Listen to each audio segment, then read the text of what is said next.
Hello everyone, welcome to my new blog. আশা করছি আপনারা সকলে খুব ভালো আছেন, আমিও খুব ভালো আছি। গাইস, এখানে দেখতেই পাচ্ছেন এখানে একটা বেল গাছ আছে, আর এই গাছটা বেশ বড়ই গাছ। এই দেখুন কত বেল ধরেছে, আর বেলগুলো পুরো পেকে গেছে, একটা দুটো করে পড়ছে যখন একটু আধটু হাওয়া দিচ্ছে। কালকে ঝড় হওয়ার কারণে একটা দুটো পড়েও ছিল, বাবা একটা পেয়েছে।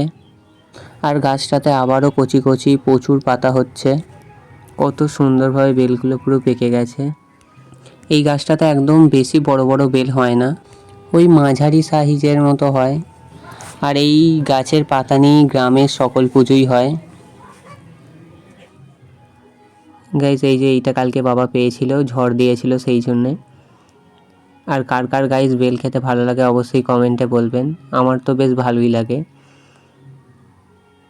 দেখতেই পাচ্ছেন বেলটা কত সুন্দর পাকা।